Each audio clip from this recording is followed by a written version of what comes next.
Good morning to all present over here. So today what we are going to see about the topic Abdina, we are going to see about an synchro. Okay. So when we are saying about an synchro, actually it is a type of transducer which transforms the angular position of the shaft into an electric signal. It is used as an error detector and it is used as a rotary position sensor. Okay. The error occurs in system because of the misalignment of the shaft. The transmitter and the control transformer are the two main parts of the synchro. So when you are saying about an synchro system types, actually we'll have two different types. One to be the control type synchro, the other one to be the torque transmission type synchro. So when you are saying about an torque transmission type synchros, actually this type of synchros has a small output torque and hence they are used for running the very load like a pointer. And similarly, when you are saying about an control type synchro, actually it is used for driving the large loads. So when we are saying about an control type synchro system, actually the control synchros is used for error detection in positional control system. So the systems will consist of two parts. They are to be named as an synchro transmitter and synchro receiver. So when you are saying about an synchro, actually it always work with these two parts. Okay. So the detailed explanations will be given as it is. So we have to explain what is synchro transmitter and synchro receiver. So when you are saying about an synchro transmitter, actually the construction is this is the construction. This the construction is similar to three-phase alternator. The stator of the synchros is made up of steel for reducing the iron losses. The stator is slotted for housing the three-phase windings. So when we are saying about an axis, the axis of the stator winding is kept 120 degree apart from each other. So when you are saying about an AC voltage, actually it is applied to the rotor of the transmitter and it is expressed as an root 2 of sine omega CT. So where VR stands for an RMS value of the rotor voltage and omega C stands for an carrier frequency and T for an time period, we know that. So when you are saying about an coils, actually the coils of the stator windings are connected in star. The rotor of the synchros is in a dumbbell in shape and a concentric coil is wound on it. Okay. The AC voltage is applied to the rotor with the help of a slip rings. Okay. So this is the constructional feature of the synchros. Okay. And this is there is a synchro transmitter and the diagram this shows for an synchro error detector. So thing is to be that we have to consider the voltage which is applied to the rotor of the transmitter. The voltage applied to the rotor which induces the magnetizing current and an alternating flux along its axis. Okay, the voltage is induced in the stator winding because of the mutual induction between the rotor and the stator flux. The flux linked in the stator winding is equal to the cosine of the angle between the rotor and the stator. So where the voltage is induced in the stator winding. Okay. So when you are saying about tan, we will be considered as an that is the VS1, VS2, VS3. There are the voltages generated in the stator windings S1, S2 up to S3 respectively. Okay. So when you are saying about tan, the rotor position of transmitter, the rotor axis will make an angle theta r connecting the stator windings S2. So we can use the expression that KVR sine omega CT cos of theta r plus 120 degree. And similarly, S2 will be giving us an KVR sine omega CT cos of theta r. Okay. And when we are saying about over on it, so we'll have a KVR sine omega CT cos of theta r plus 240 degree. Okay. And when we are saying about tan VS1 with the other terminals of the three terminals theta windings, which is given as an VS1 S2 is equivalent to VS1 n minus Vs2n. Okay. So Vs1 S2 will be equivalent to root 3 of k into Vr sine of theta r plus 240 degree sine omega ct. Where S3 S2 is equivalent to S2n minus S3n. Similarly, when we are replacing for the value of an S1 S2, which is equivalent to root 3 kvr sine of theta r plus 120 degree sine omega ct. Whereas S3 S1 is equivalent to S3n minus S1n. So the value will be equivalent to kvr sine omega ct into sine theta r. Okay. The variations in the stator terminal connecting the rotors which can be given as an E of t, that is equivalent to k dash of VR of sine of theta r minus theta c of sine omega ct.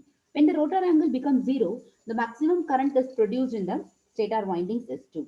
The zero position of the rotor is used as a reference for determining the rotor angular position, whereas the output of the transmitter is given to stator winding of the control transformer, which is shown in the figure. Okay, the current of the same and magnitude flow through the transmitter and control transformer of the synchronous. Because of the circulating current, the flux is established between the air gap flux of the control transformer.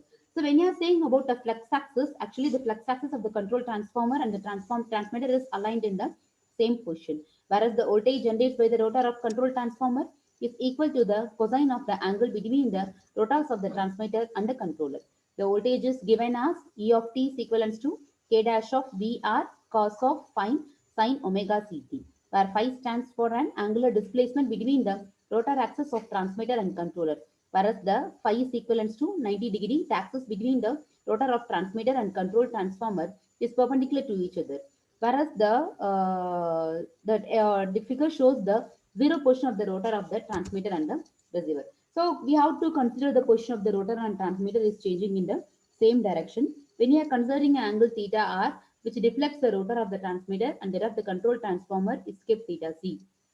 The total angular separation between the rotor is given as an phi is equivalent to 90 degree minus theta r plus theta c.